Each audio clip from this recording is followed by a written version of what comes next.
Graça e paz a todos. Começando aqui a nossa primeira aula, o nosso projeto piloto dessa aula online. E eu queria, antes de mais nada, fazer algumas considerações importantes. Nós estamos entrando com essa ideia de fazer as aulas online para que haja uma maior aderência das pessoas. Eu acredito que seja uma luz que Deus acendeu no nosso coração. A gente vai tentar deixar da forma mais simples possível para que todos, mesmo aqueles que têm um pouco mais de dificuldade com a internet, para que todos tenham acesso igualitário, tá? Para que possamos crescer no conhecimento das Escrituras Sagradas. Temos visto como tem crescido as plataformas online, nos âmbitos acadêmicos, nos âmbitos teológicos também. Hoje se faz seminário, faculdade, tudo à distância. Então nós temos essa ideia e vamos começar hoje abordando um assunto basilar, né? Um assunto que é fundamental para aqueles que professam a fé cristã, que é conhecer os fundamentos das doutrinas do Evangelho, tá bom? Eu quero antes fazer uma oração. Você que está assistindo esse vídeo, feche os teus olhos nesse momento. Pai, eu te peço, Senhor, em nome de Jesus, que o teu Espírito esteja aqui comigo e o teu Espírito esteja com os nossos irmãos e amigos que estão assistindo essa aula e que vão aprender mais das Escrituras Sagradas. Eu preciso que o Senhor me ensine, eu preciso que o Senhor os ensine para que possamos crescer na graça e no conhecimento de Cristo, ó Deus, e possamos chegar à estatura de varão perfeito, como diz a tua palavra. Nos ajuda em nome de Jesus. Uma coisa que eu vou pedir a você: tenha em mãos a sua Bíblia. O ideal é que você tenha a Bíblia impressa. Pastor, eu tenho a Bíblia online, eu posso participar. Primeiro, que você vai usar o seu celular para assistir o vídeo, né? Segundo, que você tendo a sua Bíblia impressa, a sua Bíblia em papel, como antigamente, né, se fazia, a minha está até um pouco rasgadinha, mas é o uso, né? É porque ela é usada. Você desenvolve intimidade com os livros, você desenvolve habilidade em abrir a Bíblia, você desenvolve habilidade em procurar os livros, você não apenas digita lá o livro que você quer, mas você descobre aonde está, você consegue manejar as Escrituras. Então, tenha em mãos a sua Bíblia. Eu vou dar um tempinho aí, 10 segundinhos para você pegar a sua Bíblia e nós vamos abordar este tema fundamental, que é os fundamentos ou os rudimentos das doutrinas de Cristo, tá bom? Que está baseado lá na carta aos Hebreus. Abre comigo aí, carta aos Hebreus. A minha já está aberta aqui. Carta aos Hebreus, capítulo de número 6. Carta aos Hebreus, capítulo de número 6. Nós vamos ler a partir do primeiro verso, tá? Apenas até o verso 3. Eu vou dar um panorama geral a respeito daquilo que está escrito e depois começar a entrar no cerne do nosso estudo. Hebreus capítulo 6, a partir do primeiro verso. Procura aí, vamos ver se você é bom de Bíblia. 1, 2, 3. Hebreus está perto de Apocalipse, perto do final da Bíblia, né? Lá no Novo Testamento, obviamente. Hebreus capítulo 6, a partir do primeiro verso, diz assim o texto sagrado: pelo que, deixando os rudimentos da doutrina de Cristo, prossigamos até a perfeição, não lançando de novo o fundamento de arrependimento de obras mortas e de fé em Deus, e da doutrina dos batismos, e da imposição das mãos, e da ressurreição dos mortos, e do juízo eterno. E isto faremos se Deus nos permitir.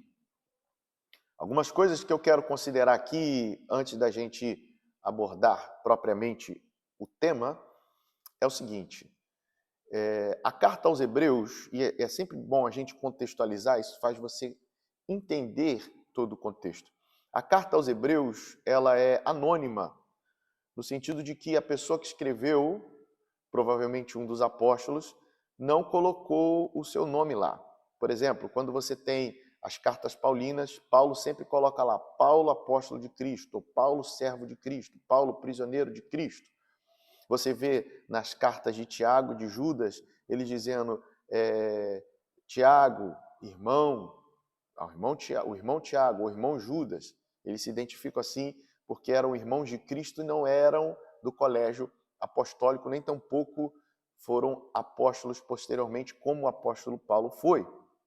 Então você tem uma falta de identificação na carta que não nos deixa afirmar categoricamente quem é o autor da carta. Nenhum teólogo afirma categoricamente. Se bem que escritos muito antigos, lá do 2º século da era chamada patrística, a era dos pais da igreja,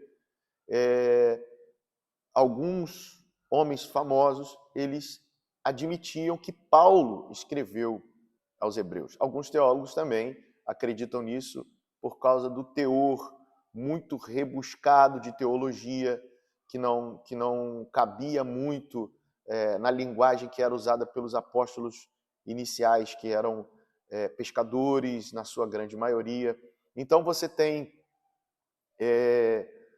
um consenso de que pode ter sido o apóstolo Paulo. Nós não vamos considerar isso, vamos considerar apenas aquilo que está escrito. Pois bem, por que aos Hebreus? A carta aos Hebreus foi escrita para judeus de língua grega.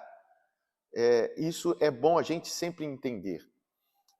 O primeiro século da igreja cristã, o primeiro século da era vigente, o primeiro século depois de Cristo, era um século chamado helênico, isso é, grego, de língua grega. A língua grega, a cultura grega dominava.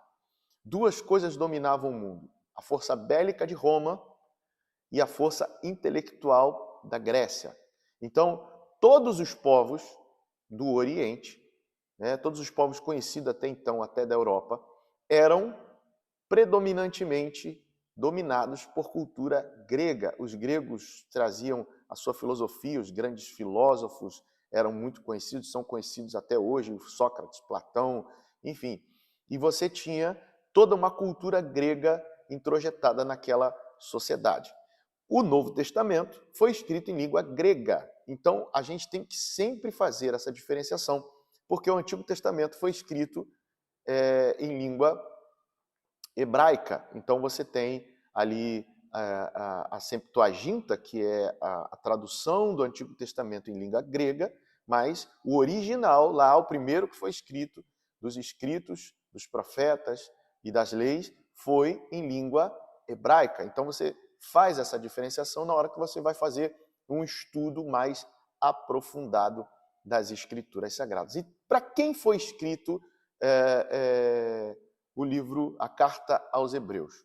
Bom, não há um consenso, não há 100% de certeza, mas os destinatários podem ter sido, provavelmente foram, igrejas que eram em lares, famílias, lares cristãos de Roma, que eram judeus que falavam língua grega e habitavam em Roma. Uma confusão, uma salada de legumes, mas era mais ou menos isso que acontecia. Judeus que habitavam em Roma, você tem indícios na própria carta, e que a igreja se reuniam em casas, não tinham o templo de Jerusalém, não tinham as sinagogas, se reuniam nas casas, e você tem a língua predominantemente, como eu disse aqui, sendo redundante aqui, a língua grega. Dito isto, qual a finalidade da carta aos Hebreus? Estas pessoas que moravam em Roma estavam sofrendo perseguição por causa do cristianismo. A cristandade, os irmãos estavam sofrendo perseguição por professar o nome de Jesus e estavam titubeando em sua fé. Eles estavam considerando voltar atrás, estavam considerando deixar as doutrinas de Cristo e voltar ao judaísmo. Por isso, o escritor aos Hebreus, ele faz um comparativo do início ao fim, dizendo que Cristo é superior. Você vai ler na carta aos Hebreus que Cristo é superior aos anjos. Você vai ler na carta aos Hebreus que Cristo é superior a Moisés. Você vai ler na carta aos Hebreus que Cristo é superior ao sacerdócio levítico. Você vai ver na carta aos Hebreus que sempre há uma comparação com a velha aliança e a nova aliança. E o escritor aos Hebreus está afirmando que Cristo é superior a todas elas. E está pedindo para que os irmãos não voltem atrás na sua convicção de fé. Quando chega no capítulo 6, que é o que importa para nós nessa primeira sequência de aulas que nós vamos ter, ele faz uma abordagem um pouco mais severa. O capítulo 6 de Hebreus tem sido debatido ao longo de séculos por estudiosos, uns defendendo que ele não é tão severo assim no que diz respeito à apostasia, e outros defendendo que o escritor aos Hebreus está falando sobre a apostasia e sobre a perda da salvação. Isso é assunto para outro dia, se perde salvação, se não perde salvação, não é o que eu vou abordar aqui, mas tem sido, principalmente por aqueles que afirmam que a salvação pode ser perdida, o capítulo 6 de Hebreus está sendo usado ao longo dos tempos para confirmar essa tese. É uma das bases dessa tese, porque nós lemos aqui, eu não li o resto do texto, você pode ler o resto do texto, que diz que aqueles que uma vez foram iluminados e receberam as dádivas das coisas celestiais e caíram, é impossível torná-los ao arrependimento. E ele aborda isso, o escritor aborda isso, começando dizendo, não vamos pregar de novo para essas pessoas. Essa é a intenção. Toda vez que você lê, ensinar uma coisa importante aqui, toda vez que você lê um texto, você tem que entender que ele se interpreta de duas maneiras importantes, para você entender o sentido do texto. Primeiro, o que o escritor quis dizer para a sua época. Então, para a sua época, ele estava falando isso. E o que eu posso aplicar para a minha época? A Bíblia tem dois tipos de textos. Um normativo e um descritivo. Está anotando aí no seu papelzinho? Né? Normativo e descritivo. Qual a diferença, pastor? O normativo serve para nós aplicarmos aquilo. O descritivo, não. Apenas está descrevendo algo que aconteceu. Por exemplo, existem assassinatos na Bíblia. Existem guerras físicas na Bíblia. Existem pecados na Bíblia. Eu vou aplicar isso à minha vida? Eu vou pecar? Eu vou matar? Eu vou entrar em guerra? Vou ter inimizade? Não. A Bíblia apenas está descrevendo. Então, não é inteligente da parte de algumas pessoas ler o texto de forma, primeiro, literal, todos os textos literalmente. Não são todos os textos da Bíblia literalmente, pelo contrário, a Bíblia tem muita alegoria, tem muita figura de linguagem, tem muita coisa que precisa ser interpretada. Então, a gente tem que ler minuciosamente. Segundo, tem textos que são normativos e textos que são descritivos. Nós precisamos entender essa diferença para nós crescermos aqui e também aqui. Ok? Então, voltando aqui. Esse texto de Hebreus capítulo 6, ele é abordado nesse sentido de apostasia e ele começa dizendo, não vamos pregar de novo a base. Mas aqui há um problema. Então, pastor, por que você está pregando a base? Porque nós identificamos, eu identifiquei, que existem muitas divergências na base. Por que você acha que existem tantas igrejas no Brasil? Por que você acha que existem tantas divergências teológicas nas igrejas brasileiras? Não é só falta de afinidade, não é só sede por liderar, isso é, pessoas que fecham a igreja, abrem outras porque querem liderar. Existem sim esses casos, mas existem os casos de divergência teológica. E por que há casos de divergências teológicas? Acredito eu que o que a Bíblia chama de multiforme graça de Deus, isso é, as muitas formas graças de Deus, possam ser aplicadas no sentido de entendimento de coisas secundárias. Explica, pastor, deixa eu descomplicar a sua cabeça. Coisas primárias que a gente chama de ortodoxia. Você vai aprendendo aí. Isso que é o cerne do evangelho, não pode mudar. Os fundamentos do evangelho não podem mudar. A gente vai abordar isso daqui a pouco. Não podem mudar, porque se mudar, você não é cristão. Você é qualquer coisa, menos cristão. Então, existe a ortodoxia, que não pode mudar. Por exemplo, a igreja presbiteriana, a igreja Assembleia de Deus, a igreja batista, são igrejas que diferem em suas doutrinas periféricas, mas não diferem na ortodoxia. Qual é a ortodoxia? Jesus veio como homem, morreu na cruz para nos salvar, derramou seu sangue, ressuscitou, foi aos céus e um dia voltará. Isso é ortodoxia. Isso é pregado em todas essas igrejas. Agora, se prega algo diferente disso, nós estamos fugindo. Agora, nos periféricos, as igrejas diferem. Quais são os periféricos? A igreja presbiteriana batiza criança, que é chamado de pedobatismo. No que diz respeito à sua doutrina de salvação, eles acham que nós somos predestinados e que uma vez salvos para sempre, fomos eleitos. Eles são aliancistas. A igreja batista já batiza por imersão, né? Mergulhando a pessoa no tanque batismal. Não acredita em predestinação, acredita no livre-arbítrio, são arminianos.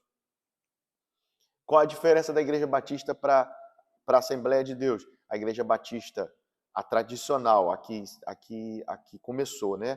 Porque a gente agora tem as igrejas, desde a década de 50, 60, tem as igrejas que são batistas renovadas, que acreditam nos dons espirituais, mas as igrejas batistas primárias, as igrejas batistas tradicionais, não acreditam mais nos dons espirituais. Eles acreditam que cessou, são cessacionistas, assim como os presbiterianos. Os assembleanos batizam por imersão, acreditam não acreditam na predestinação, né? Eles acreditam no livre-arbítrio e acreditam nos dons espirituais, né? Então, e nós temos as outras igrejas menores, e nós temos inúmeras igrejas que diferem no periférico. Então, aquilo que é periférico, nós podemos discordar. O problema é quando está na base, e na base nós não podemos discordar. Nós temos que ser unânimes na base, naquilo que é fundamento do evangelho. E eu tenho observado que, tanto na nossa igreja, quanto em muitos outros lugares, pessoas não conhecem aquilo que é básico. A gente começou a ir para outros níveis e começamos a esquecer aquilo que é fundamental. Então, veio ao meu coração fazer essas primeiras aulas para abordar os fundamentos. Hebreus, capítulo 6, está dizendo para não fazer, mas ele diz no verso 3, que nós lemos aqui, isso faremos se Deus nos permitir. Ele está dizendo, vocês já deveriam estar em outro nível de conhecimento. E eu não preciso falar dos fundamentos, mas como eu vejo defasagem no nível de conhecimento, principalmente da minha igreja, então eu vou voltar aos fundamentos para que nós possamos compreender de uma vez por todas. E o bom da aula online é que vai ficar gravado. Você pode acessá-la quantas vezes você quiser. Ok? Então vamos lá. O escritor aos Hebreus diz, vamos deixar os rudimentos da doutrina de Cristo e vamos à perfeição, não lançando de novo o fundamento do arrependimento de obras mortas. Então, ele está falando, o primeiro fundamento, o primeiro rudimento é obras mortas. O segundo, fé em Deus. O terceiro, batismos. Note que no versículo 2, ele está falando de batismos no plural, mais de um batismo. Nós vamos abordar isso mais para frente. Imposição das mãos, ressurreição dos mortos e juízo eterno. Aqui já está partindo para a parte de escatologia. Esse negócio vai ficar bom, né? Vamos falar de escatologia, que também é um tema bem polêmico. Mas, antes de eu entrar nessas doutrinas, vamos contar aqui. Ele fala fundamento, arrependimento de obras mortas. Número 1, fé em Deus. Número 2, batismos. Número 3, imposição das mãos. Número 4, ressurreição dos mortos. Número 5, juízo eterno. Número 6. Então ele fala de 6 rudimentos que eu vou chamar de fundamentos secundários. Por que fundamentos secundários, pastor? Porque existe um fundamento principal, que aqui fecharia o número 7, que é o número da perfeição. Qual é o fundamento principal? Antes de nós entrarmos nesse assunto aqui, que vai ficar para as aulas posteriores, essa é a primeira aula, a aula introdutória, a aula piloto, nós vamos abordar o fundamento principal. Não adianta saber de arrependimento, não adianta saber de fé, não adianta saber de imposição de mãos, de batismos, de juízo eterno, de ressurreição, se você não tem o fundamento. E o fundamento é só um. Abra sua Bíblia comigo. Vamos lá? Vamos passear na Bíblia? Mateus capítulo 16. Vamos junto comigo, vamos ver se você é bom aí. Se você vai achar junto comigo, não está marcado. Estou diante de Deus aqui, não está marcado.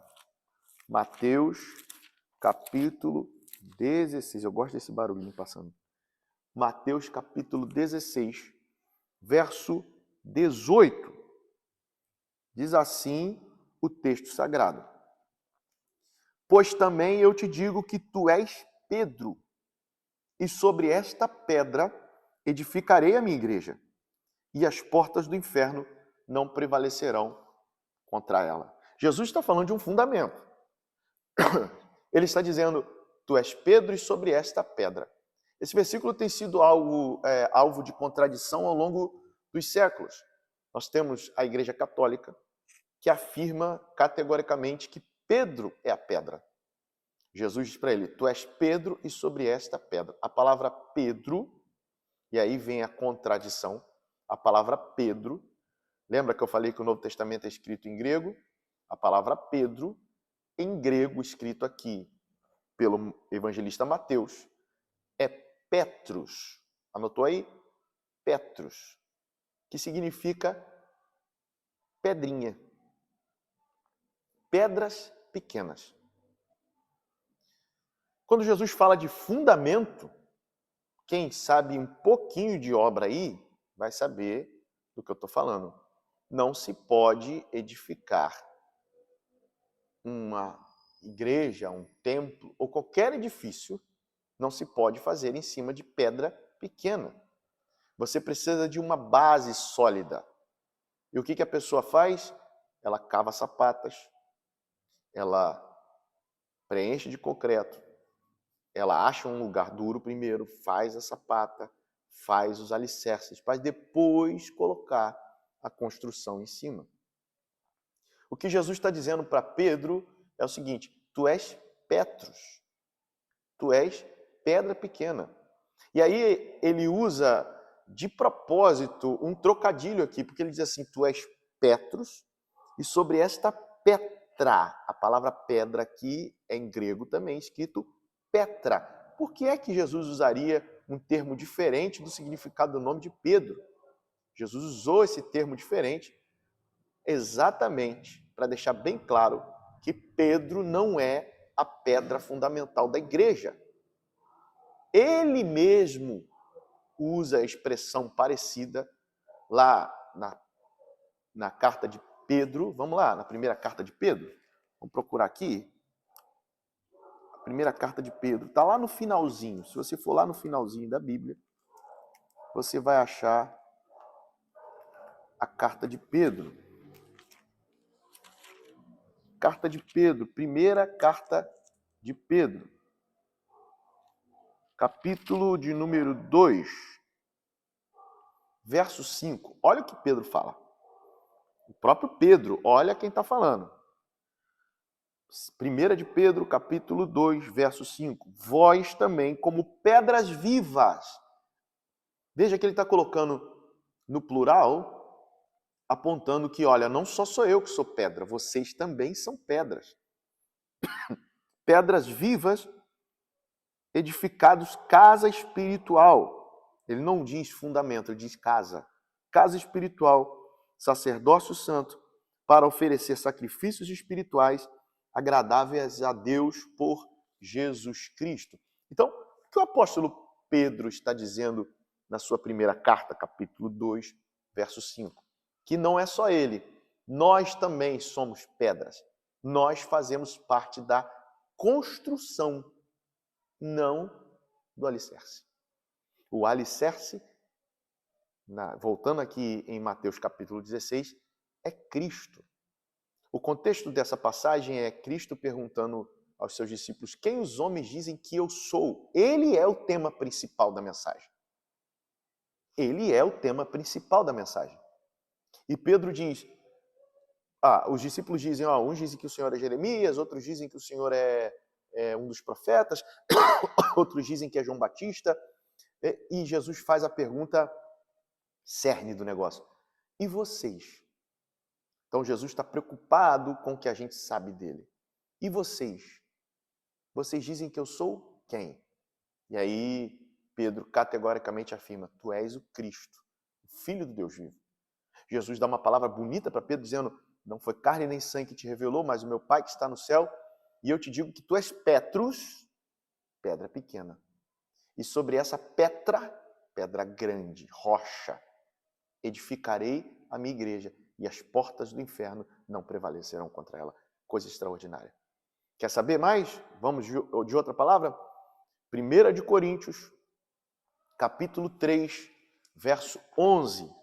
Abre aí comigo, 1 de Coríntios, capítulo 3, verso 11. Acha aí, verso 11. Já achei, hein? Tá mais rápido que eu? Não, né? Se tiver, a gente vai bater um debate bíblico aí depois. 1 de Coríntios, capítulo 3, verso 11. Diz assim a Escritura: porque ninguém pode pôr outro fundamento além do que já está posto, o qual é Jesus Cristo. Ponto. Ponto. Verso 12. Se alguém sobre este fundamento formar um edifício de ouro, prata, pedras preciosas, madeira, feno, palha, a obra de cada um se manifestará. Na verdade, o dia declarará, porque pelo fogo será descoberta, e o fogo provará qual seja a obra de cada um. E aí Paulo aborda aqui na carta aos Coríntios sobre o julgamento das obras, que não é um julgamento para ser salvo, mas é um julgamento de obras. Mas ele diz assim: ninguém pode pôr outro fundamento. O fundamento é Jesus. E o que você quer dizer com isso, pastor? Aí é o seguinte: nós estamos falando sobre os rudimentos da doutrina de Cristo, que o fundamento principal é Jesus. Vou falar da ortodoxia de novo, vamos voltar lá na questão da ortodoxia. É que nós temos tanta coisa sendo falada. Hoje, com o advento da internet nas últimas décadas, com o crescimento, a alavancagem da internet, nós temos tanta coisa sendo falada. E nós temos que tomar cuidado com aqueles que falam ao nosso coração. Porque tem muita gente colocando outro fundamento que não é Jesus. Jesus é o filtro, irmão. Jesus é o filtro. A teologia chama de chave hermenêutica. Jesus é a chave hermenêutica. Hermenêutica é interpretação. Você quer entender as Escrituras, quer entender aquilo que Deus fala com você, aquilo que Deus deixou para nós, tem que passar por Jesus. Jesus é o entendimento. Do Gênesis ao Apocalipse converge nele. Eu vou provar para você. João, capítulo 5, verso 39. Depois eu vou colocar aqui no grupo, eu vou colocar todas as passagens que eu usei para você revisitá-las, tá bom? João, capítulo 5. Vou botar aqui que fica bonitinho para você ver que eu estou abrindo a Bíblia junto com você, não estou roubando. João, capítulo 5, 39. Diz assim, ó: examinai as Escrituras, porque cuidais ter nelas a vida eterna. E são elas que testificam de mim. Esse versículo às vezes é mal interpretado. As pessoas acham que Jesus está mandando examinar as Escrituras.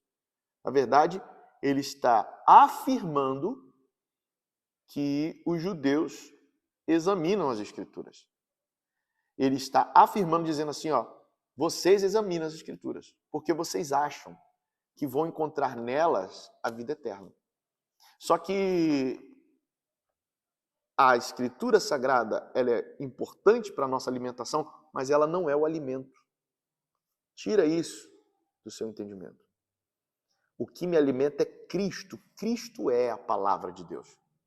João, capítulo 1, diz que ele é o verbo, ele é a palavra. Então, pastor, eu não preciso ler a Bíblia, pelo contrário. Vamos comparar a Bíblia com um menu. Vamos comparar a Bíblia com um menu. Quando você vai no restaurante, não te entrega vamos falar chique, um menu. Não te entrega um menu para você ler? Pois é, um cardápio. A Bíblia é o cardápio. Mas o alimento que ela oferece é Cristo. Ele é o pão vivo que desceu do céu. Ele é o alimento das nossas almas. Ele supre o nosso espírito. Ele supre a nossa existência. Ele supre a nossa alma. Então, eu alimento-me intelectualmente da Bíblia, sim. Você se alimenta até de um livro que você lê, de um vídeo que você vê. Você está alimentando intelectualmente. Mas interiormente, no homem interior, no seu espírito, quem está te alimentando, você está se alimentando de Cristo, daquilo que a Bíblia oferece. E a Bíblia oferece Cristo. A Bíblia oferece Cristo. Então, eu preciso ter um relacionamento pessoal com Jesus. Jesus está dizendo aos fariseus, dizendo, vocês examinam as Escrituras. Por que ele está dizendo isso? Porque havia uma diferenciação entre duas facções judaicas religiosas. Uma era os saduceus e os outros eram os fariseus.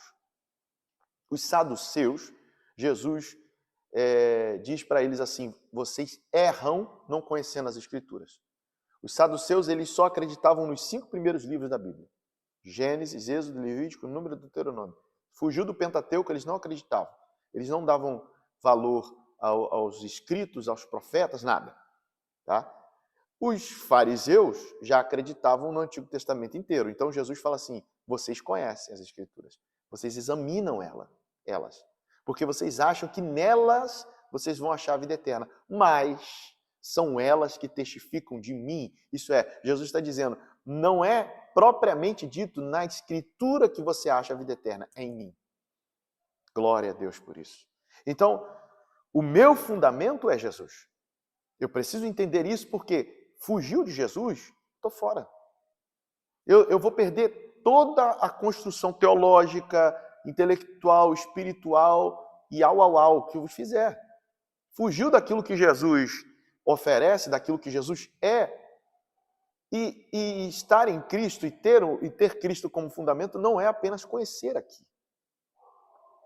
Como eu disse, a Bíblia oferece, mas aponta para Jesus. É ter um relacionamento pessoal com Ele. Ter Jesus como fundamento é crer que Ele é a chave de interpretação de todas as coisas. Crer que Ele é aonde converge toda a Bíblia. Então, quando eu leio a Bíblia, ela precisa apontar para Cristo e Cristo Cristo estar no centro de todas as coisas. É claro que eu tenho inúmeras passagens veterotestamentárias, que é do Velho Testamento, que me ensinam coisas, me ensinam a ter fé, me ensinam a orar, me ensinam a buscar. Eu prego no Velho Testamento. Né? E assim como os apóstolos que vieram depois de Jesus. Mas tudo está relacionado a Jesus. Tudo está em Cristo. Tudo aponta para Cristo. Cristo precisa ser o nosso fundamento. Pastor, e como que eu faço para Cristo ser o nosso fundamento? Primeiro, fazer o que nós estamos fazendo aqui. Examinar o menu. Aquilo que a Bíblia nos oferece. Segundo, não nos relacionar com Ele apenas intelectualmente, mas espiritualmente, emocionalmente e fisicamente. Buscar em Cristo as respostas da nossa vida. Estar em Jesus. Estar em Jesus é uma bênção fundamental para nós sermos cristãos. Então, para nós partirmos para o conhecimento dos rudimentos, os rudimentos são de Cristo. Vamos voltar em Hebreus capítulo 6, vamos ler pela última vez aqui, para nós caminharmos para o final. Abre aí Hebreus capítulo 6, para fingir que está acabando. Hebreus capítulo 6. Deixemos os rudimentos da doutrina de Cristo. A doutrina é de Cristo. Não fala para ninguém. A doutrina é de Jesus. Jesus é o fundamento principal, é o filamento principal. Sobre ele nós nos debruçamos. Nele nós confiamos. Se Jesus não estiver, eu não estou. Se Jesus não quer, eu também não quero. Aleluia. Ele é o mistério que estava oculto em todas as eras. Pastor, então como eu tenho Jesus como meu fundamento? Primeiro, se relacione com ele. Creia nele. Conheça-o. Leia sobre ele aquilo que ele disse, aquilo que ele ensinou. Cristãos que entram e saem da igreja e não sabem as doutrinas básicas do evangelho. Não sabe o básico. Você pergunta, não sabe. O que Jesus falou sobre oração, o que Jesus falou sobre casamento, o que Jesus falou sobre divórcio, o que Jesus falou sobre esmola, o que Jesus falou sobre jejum, o que Jesus falou sobre fé, predominantemente falando de fé, o que Jesus falou sobre finanças, o que Jesus falou sobre oferta, o que Jesus falou. Eu preciso entender o que Jesus falou. Eu preciso estar nele, crer nele, acreditar nele, estudá-lo. E aí eu terei o fundamento principal da minha vida. Minha vida está edificada sobre a rocha. Mateus capítulo 7. Falei que estava. Mateus capítulo 7, verso 24. Todo aquele que escuta estas minhas palavras e as pratica, vou assemelhar ao homem prudente que edificou a casa sobre a rocha. Olha o fundamento. Desceu a chuva, correram rios e assopraram os ventos, e combateram aquela casa, e não caiu, porque estava edificada sobre a rocha. O que ouve as minhas palavras e não as cumpre, compará-lo-ei ao homem insensato, que edificou a sua casa sobre a areia. Desceu a chuva, correram rios e sopraram ventos, combateram aquela casa, e caiu, e foi grande a sua queda.